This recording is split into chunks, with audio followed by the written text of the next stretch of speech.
श्री गणेशाय नमः, श्री कृष्णाय नमः, श्री सरस्वती नमः। देखिए, आज आपको श्रीमद्भागवत महापुराण के 10वें स्कंद का 52वां अध्याय श्रवण कराता हूँ। आप प्रेम से मन लगाकर श्रवण कीजिए। 52वें अध्याय में रुक्मिणी को संदेश द्विजवर लोगों द्वारका। जय श्री कृष्ण ब्रजेश शिव। श्री सुखदेव जी बोले कि हे कुरुकुल भूषण परीक्षित, इस प्रकार श्री कृष्ण से अनुग्रहित होके इक्ष्वाकु नंदन मुचुकुंद श्री कृष्ण की परिक्रमा दे नमस्कार कर गुफा से बाहर निकल आए। राजा मुचुकुंद मनुष्य पशु लतादि को छोटे छोटे वृक्षों को देखकर अब कलयुग आ गया, इस प्रकार निश्चय कर उत्तर दिशा को चले गए। वहाँ से फिर श्रद्धापूर्वक सब संग त्याग के संदेह रहित हो राजा मुचुकुंद श्री कृष्ण चंद्र में मन लगाकर गंधमादन पर्वत पर चले गए। श्री कृष्ण जी मर्त्यलोक में विराजते थे। फिर उनके सामने पृथ्वी पर मनुष्य पशु वृक्ष पर्वत आदि लेके जो सब वस्तु प्रथम बड़ी बड़ी थी, सो वस्तु छोटी छोटी क्यों हो गई, इसका बड़ा आश्चर्य है। क्योंकि कृष्ण भगवान मृत्युलोक से वैकुंठ को चले जाते तब बड़ी वस्तु छोटी छोटी हो जाती तो शंका न होती। श्री कृष्ण के सामने विपरीत होने का क्या कारण? द्वापर युग में जैसी प्रजा ब्रह्मा ने बनाई थी, वैसे ही प्रजा मृत्युलोक में उसी समय थी। न तो तिल समान कम और न तिल समान अधिक, परंतु राजा मुचुकुंद ने श्री कृष्ण के दर्शन की प्रीति से प्रसन्न होकर पर्वत से भी छोटा समझा, और पदार्थों की तो क्या बात है। इसका यह अर्थ है कि कृष्ण के दर्शन से सब वस्तु को राजा से छोटा समझा, एक कृष्ण के स्नेही ही को बड़ा समझा।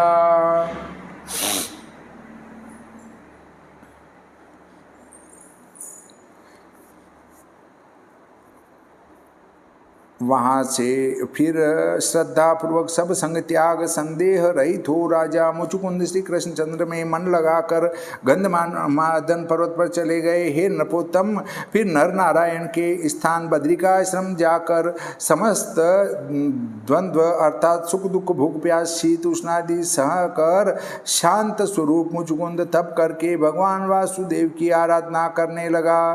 फिर इसके उपरांत श्री कृष्ण चंद्र से म्लेच्छों से घिरी मथुरापुरी आकर म्लेच्छों की सब सेना का संहार किया और उनका सब धन लेकर द्वारकापुरी को भेज दिया। श्री कृष्णचंद्र की आज्ञा पाती मनुष्य बेलों के ऊपर धन लाद कर जब ले चले, तब जरासंध 23 अक्षौहिणी सेना लेकर फिर चढ़ाया। श्री कृष्णचंद्र और बलदेव जी शत्रु की सेना को देख मनुष्यावतार के कारण शीघ्र ही उठकर भागे। यद्यपि इन्हें किसी का डर नहीं था तो भी बहुत भयभीत हो गए। इसलिए बहुत से धन मार्ग में छोड़ कमल से कोमल चरणों से बहुत दूर तक कोसों भागे चले गए। तब जरासंध बोला, काहे डर के भाग जाते हैं, ठाड़े रहो, करो कुछ बातें। परत उठत कंपित अति भारी, आई हैं डिगमिचू तुम्हारी। मगध देश के राजा जरासंध कृष्ण बलदेव को भागता हुआ देख हंसकर आप भी उनके पीछे दौड़ने लगा। बहुत दूर तक भागने के कारण श्रमित होकर श्री कृष्ण और बलराम जी प्रवर्षण नामक पर्वत पर चढ़ गए, जिस पर देवराज इंद्र नित्य जल बरसाते रहते थे। हे राजा परीक्षित, जरासंध ने कृष्ण बलराम को पर्वत पर चढ़ा जान उनको बहुत ढूंढा, परंतु कहीं पता न लगा।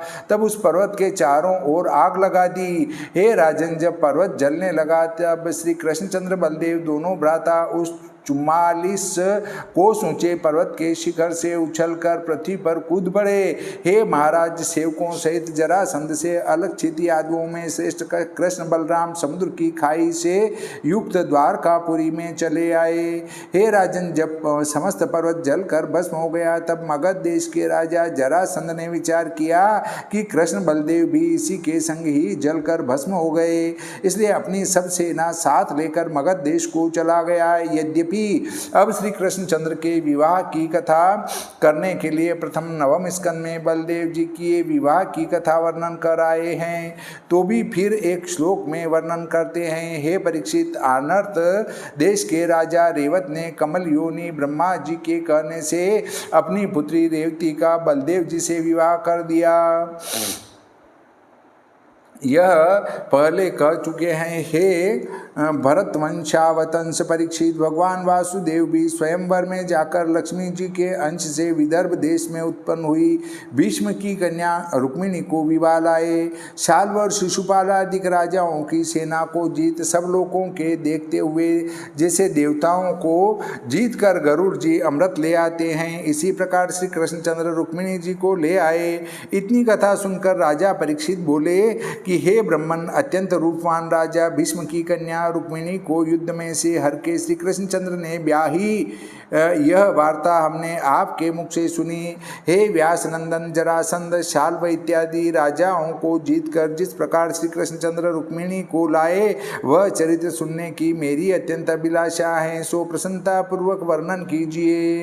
हे ब्रह्मन, श्री कृष्णचंद्र की कथा अत्यंत पवित्र और मनोहर, समस्त लोगों के पापों का नाश करने वाली है। नित्य नवीन सुनने के सार को जानने वाला ऐसा कौन पुरुष है जो ऐसी कथाएं सुनकर तृप्त हो। जब राजा ने यह वचन कहे तब श्री सुखदेव जी बोले कि हे कुरुकुल भूषण परीक्षित, विदर्भ देश का पालन करने वाला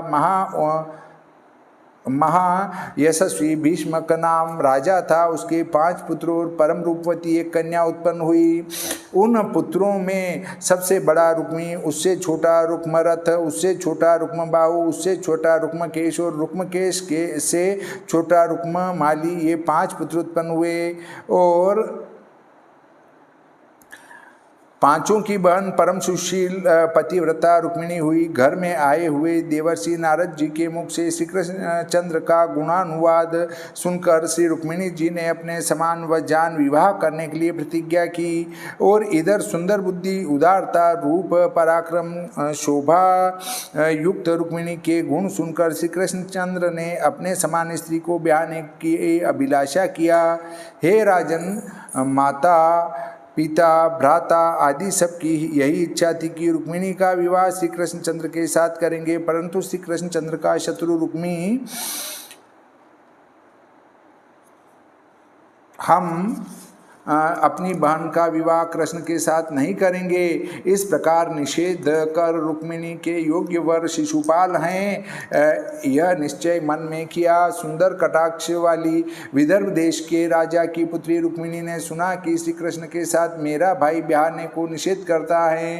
यह जान बहुत उदास होकर उसी समय एक ब्राह्मण को बुलाकर श्री कृष्णचंद्र के लिवा लाने के लिए भेजा। हे राजन, वह ब्राह्मण जिस समय द्वारकापुरी में पहुंचा उसी समय द्वारपालों ने इसे भीतर पहुंचाया। वहां इसने स्वर्ण के सिंहासन पर विराजमान आदि पुरुष भगवान वासुदेव के दर्शन किए। गो ब्राह्मणों के पालन करने वाले श्री कृष्णचंद्र उस ब्राह्मण को देखते ही सिंहासन पर से उतर पड़े और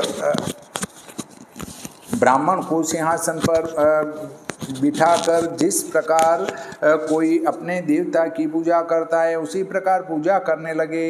हे नरपोत्तम परीक्षित, जब ब्राह्मण भोजन कर चुके और मार्ग की थकावट दूर हो गई तब सत्पुरुषों की गति भगवान श्री कृष्णचंद्र ने उसके निकट जा अपने हाथों से उसके चरण दबाते यह पूछा कि हे द्विजश्रेष्ठ, वृद्ध सम्मत, तुम्हारा धर्म बहुत कठिनता पूर्वक तो नहीं चलता है, सदा तुम्हारे मन में संताप तो वर्तमान है। जिस किसी प्रकार से ब्राह्मण संतुष्ट होकर वर्ते, अर्थात जो वस्तु मिले उसी में संतोष रखे, स्वधर्म से च्युत न हो, तो यही उसको समस्त फल के देने वाला है। और जिसके मन में संतोष नहीं वह ब्राह्मण यद्यपि इंद्र हो जाए तो भी सब लोकों में घूमता फिरता है, तृष्णा के मारे एक स्थान पर स्थिर नहीं रहता।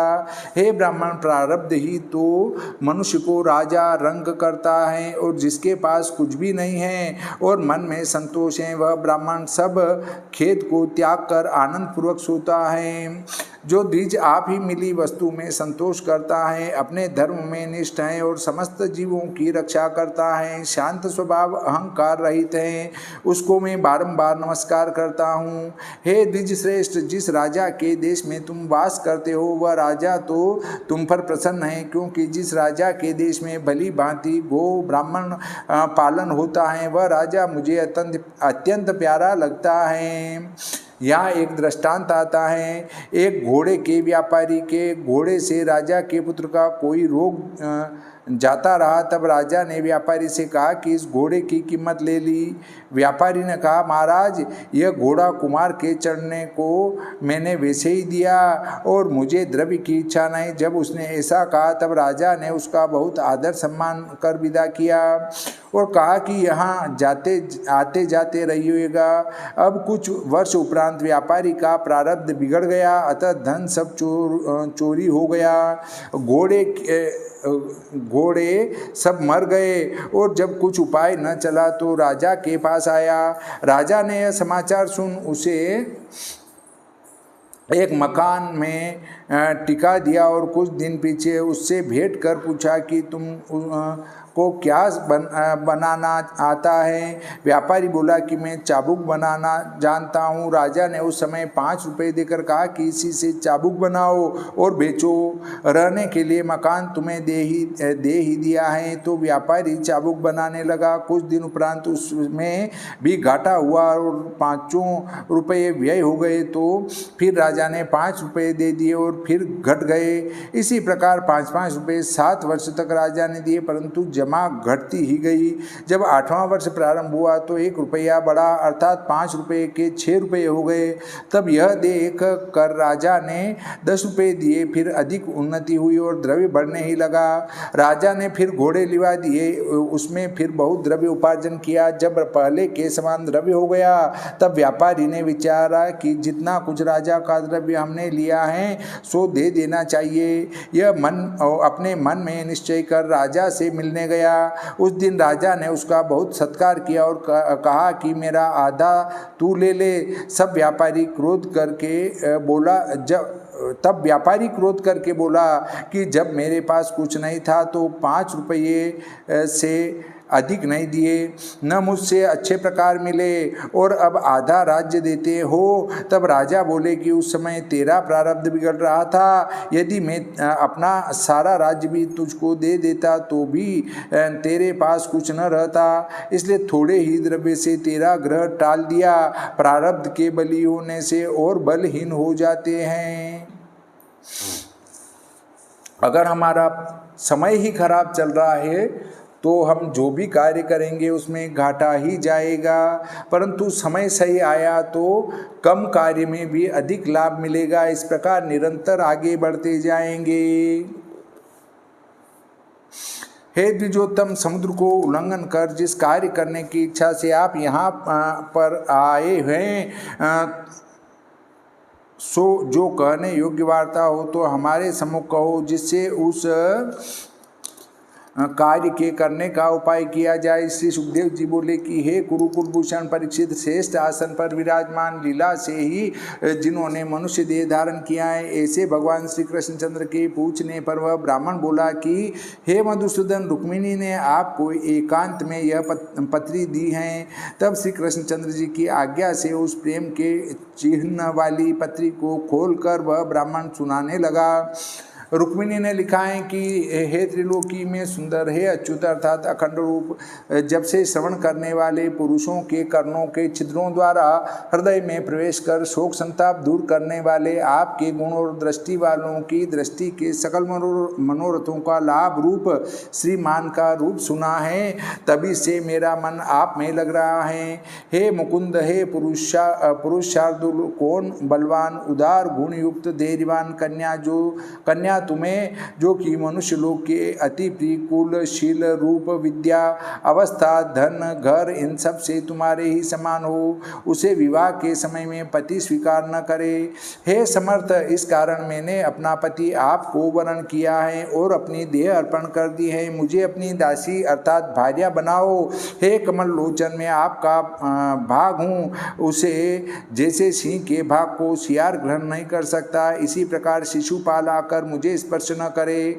बावली, कुआ, तालाब, बाग, यज्ञ, दान, नियम, तीर्थ, देवता, ब्राह्मण, गुरु, इनकी पूजा करने से भगवान वासुदेव प्रसन्न होते हों तो श्री कृष्णचंद्र मेरा हाथ पकड़ के ले जाएं और शिशुपाल आदि कोई राजा न आने पावे। हे अजित, कल ही विवाह का दिन है। इसलिए तुम गुप्त वेश से विदर्भ देश में आओ, परंतु अकेले मत आना, पीछे सेना भी साथ में लेते आना। शिशुपाल और मगध देश में राजा जरासंध की सब सेना को मथन कर उस पराक्रम के मोल में मुझ अपनी दासी के संग आसुर विधि से विवाह कर लो। कदाचित कहो कि तुम तो पूर्व के भीतर रहती हो, तुम्हारे बंधु बांधवों के मारे बिना कैसे विवाह करूं? यह संदेह मन में कभी मत करो, क्योंकि हमारे कुल में विवाह से प्रथम दिन बड़ी कुल देवी अंबिका की यात्रा होती है। सो यात्रा करने के लिए और देवी की पूजा करने को नववधु कन्या बाहर जाती हैं। वहाँ से मेरा ले जाना अति सहज है, जैसे पार्वती को महादेव जी ले गए। जिनके चरणारविंदों की रज से स्नान करने को बड़े बड़े साधु महात्मा अपना महान अज्ञान दूर करने के लिए इच्छा करते हैं। हे कमल दल लोचन, जो आप मेरे ऊपर प्रसन्न न होंगे तो व्रत करके प्राण त्याग कर दूंगी। यदि कहो कि प्राण त्यागने से क्या होगा, तो उत्तर यह है कि बार बार त्याग करूंगी तो 100 जन्म में तो प्रसन्न होंगे। ब्राह्मण बोला कि हे द्वारकानाथ, यह जो मैं गुप्त संदेशा लेकर आया हूँ, यदि यह करने योग्य कार्य हो तो शीघ्रता करनी चाहिए, विलंब करना उचित नहीं है। श्रीमद्भागवते महापुराणे दशम स्कंदे उत्तरार्धे भाषाटीकायां रुक्मिण्यो द्वाहे द्विपंचाशतमो अध्यायः। श्री सरस्वती मैया की जय, श्री गणपति जी महाराज की जय, श्री कृष्णचंद्र भगवान की जय, श्री रामचंद्र भगवान की जय, बजरंगबली की जय।